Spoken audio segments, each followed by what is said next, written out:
So, what is forgiveness? Well, there are a number of definitions when it comes to forgiveness, but generally it can be said to be a desire not to punish, a cancellation of debts. As we grow in life and we tend to progress, to become more effective in life, become more successful in whatever we're doing, why is forgiveness very important? I'm going to buttress the lesson today using a particular object story. Of course, it's a true life story of elephants who had this small rope used to tie their legs. You can imagine an elephant, a huge, massive animal or creature, being controlled or tamed with just a small rope. So someone out of curiosity asked the question, why? What's the essence of the rope? How come the elephant are unable to break free or do not break free, even if they can break free from that tiny rope, relatively speaking? And one of the persons that were in charge of the elephants said something that when the elephants were small, they used the rope to tie them, to manage their movement. But as they grow, they eventually tend to believe that the rope still has the power to hold them from, cutting off or breaking off and doing whatever they want to do. And so in life today, when it comes to forgiveness, some of us feel that we cannot forgive. Some of us feel that what other people have done to us is so big that we just cannot let it go. In fact, they're not worth the effort. They're not worth it. Okay? So what we want to look at is, why should you forgive? Is it just for the other person, or does it have some impact? Does it impact you in any way as a person? It's important to understand that forgiveness is not for the weak. Weak people find it hard to forgive. I'm not saying it is easy to forgive. Forgiveness is not something that happens by accident. To forgive it's an intentional action, or it's an intentional process that requires effort. Throughout the process, you have to be intentional of the desire. You have to be intentional. You have to be sure that you really want to forgive. In the first place, before we even talk about forgiveness, many times people fail to realize that, okay, so for you to forgive someone, the person must have made a mistake, must have erred against you, must have caused you some pain. The question is there a valid reason to get upset? Because sometimes people talk about forgiving other people because they feel the other person has really upset them. But before we jump to the point where you forgive people for getting you angry, the question you need to ask yourself is that, in the first instance, has the person really done something that warrants my anger? Has the person done something to actually upset me? Or am I conjuring all of that based on my belief of whatever there is? Or am I blindsided in some way, and that my blindsidedness is making me react or respond in a particular way? So these are things that you have to be conscious of. First of all, do I even need to get upset? Is there any reason to get upset? If there isn't any reason, why don't you just move on? Well, when you go past this point and then you establish that there's a valid reason for you to get upset, then we can talk about forgiveness. Now, the forgiveness is a very important subject on the journey, or in this journey of personal growth, because many people around the world think that if someone makes a mistake, the only way you teach the person is that you dish out the same meal back to the person. Have you heard about this statement where people say revenge is, I hope I get it correctly, that revenge is best served cold? So people think that Many people make the error of thinking that you have to pay back and you have to be brutal about it. How about we reframing that to say that the best form of revenge is to forgive in a calm state? That even when you are upset, when something has happened to hurt you, to provoke you, that you respond in a spirit of forgiveness and in a calm way. Being calm doesn't mean you're not upset. Being calm does not mean that you don't feel the pain. But being calm is staying quiet, staying, having control over your emotions or your decisions or the options laid out before you, having control over those options and choosing to respond in a more appropriate way instead of allowing your emotions to get the better part of you. By the way, if you're watching this video on YouTube, this teaching on YouTube, and you feel that it makes sense to you, please, I'd encourage you to give us a thumbs up, like the video, and share the video with your friends. And do not forget to also subscribe to this channel and hit the notification bell so that you'll be notified whenever we put out valuable contents like this. So that's that. On the other hand, what we also need to look around or think about is when you forgive. That's another question people usually ask. When we talk about forgiveness, does it mean you forget? And let's be very honest. When someone does something that hurts you, even if you say, well, you're not going to punish that person again, you're not going to respond head to head or react head to head and give the person back the same thing that the person has done to you or something similar so that the person will feel the pain, which is a form of revenge. Even if you're not going to do that, doesn't mean you forget completely. Of course, it would be unrealistic for us to say that people just forget, that you'll forget completely, because things might happen later on that would bring back those memories. It will be hypocritical for us to say, no, you forgive and you forget. Our imperfect mind does not forget. It hardly, seldom forgets. So we will be reminded of those things. So being reminded of those things is one thing. How we respond to those memories when they flood back is another. So when you forgive someone, it means that even when you remember what the person has done, you have control over your response and you stay on that path, because forgiveness is like a bridge. You've crossed the bridge to this side. But when you remember what the person has done, you don't come back and pick up from wherever. You stay there. It's done, it's done, it's gone, it's gone. I want to stay here and I want to maintain my peace of mind. So I'm not saying that when you forgive people that you forget. We will try to forget, which is the best thing.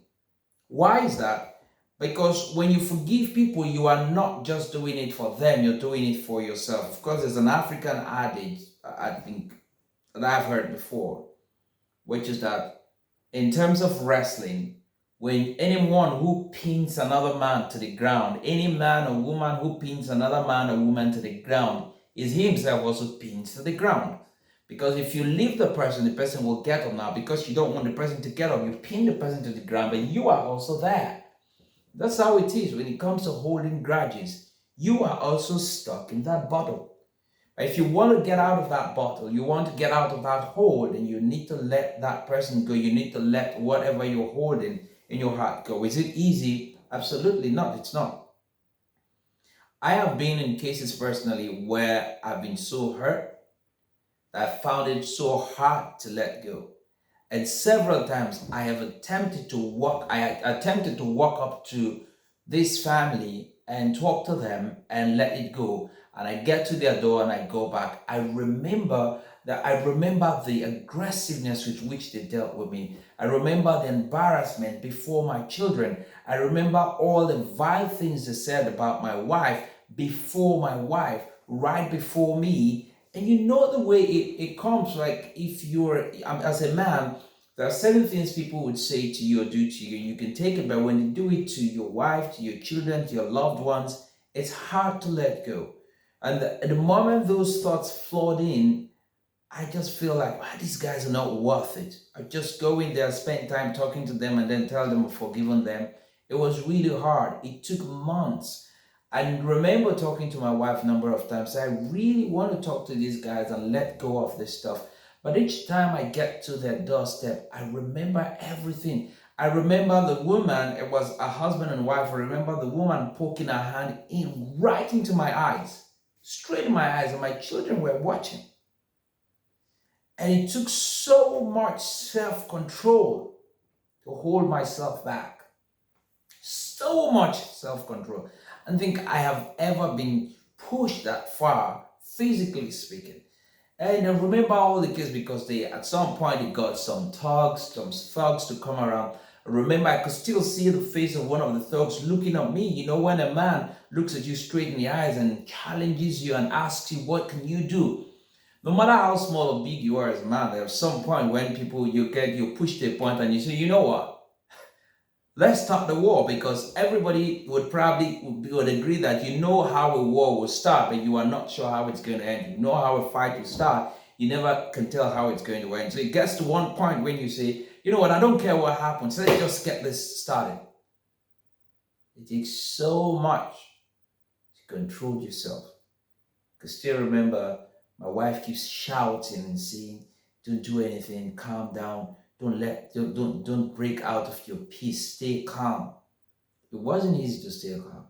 And at the end of all of these things, they never came back to apologize. All the embarrassment, all the shouting and everything. And sometimes it's even more difficult when you have to forgive people who tend not to show some form of remorse, who don't show any form of repentance, who feel like, well, what they did was okay.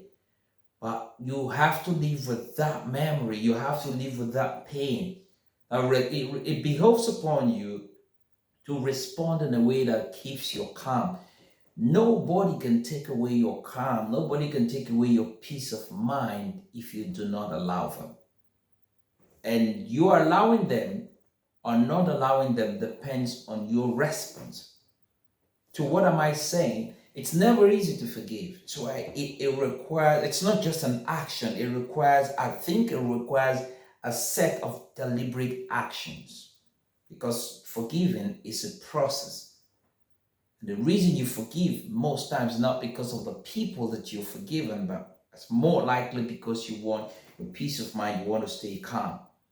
So even when a person doesn't seem to show any form of repentance and feels like it's okay what they've done, are you going to forgive? Are you ready to forgive? Remember, this is about you. This is about your personal growth.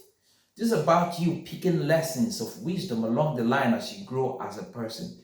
And sometimes you would have to learn lessons about forgiveness and the power that it brings. First of all, you also have to learn what it takes to grow into that state where you can experience the peace that comes from forgiveness. So you've got to give something in return.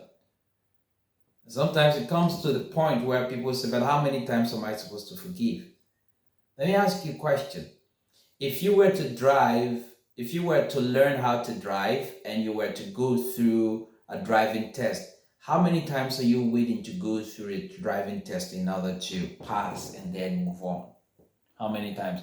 How many times, if you were to go through a swimming test in order to get some certification, how many times are you willing to go through that in order to get a certification if it matters to you?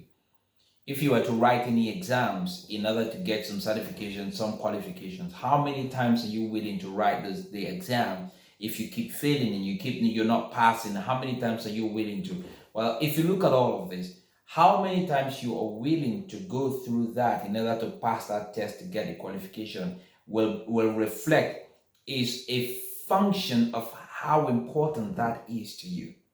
So how important is peace of mind to you? How important is personal growth and effectiveness to you?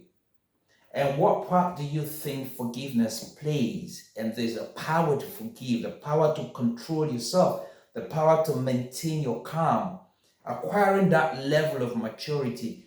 What does that mean to you? Well, when you're able to measure this out, you can then tell how often you should forgive people in order to grow, in order to gain peace of mind. What is that? So I think you get the point what I'm trying to say at the end of the day. So when you say, well, you know what, forgiving people, for how long do you want to do that? The question at the end of the day is, what does this mean to you? If I take you back to the example, the story I told you earlier on about elephants, are you stuck in your mindset? Are you stuck in this frame of mind where you say, you know what, I can't forgive people. You do something to me, I'm going to give it back to you 100-fold. Has that made your life better? Ask people that have been there how much peace they've gained from doing that. Do you think they're better than those who strive so hard to forgive, who try very hard to forgive other people? So, what do you think gives lasting solutions or brings about lasting peace or lasting solutions? Is it forgiveness or is it revenge? You choose. I thought I should share this with you today. As you work every day, like I'm doing, like many of us are doing, to become better persons, to improve, to become more effective at the personal level. Because the truth of the matter is that as long as we keep trying, we will be making mistakes. But as long as you make mistakes, it means you're trying. If you don't make mistakes, it means you're never trying. And so, if you're meeting me for the first time, my name is Stallone-Obaraemi Samuel. And my sincere desire for you, my friend, is that you go on succeeding by becoming a better version of yourself. Forgiveness is very important as we grow. Let nothing stop you from experiencing the peace of mind that comes from forgiving those who make mistakes and err and even cause you pain sometimes. When you forgive, you grow. Bye for now.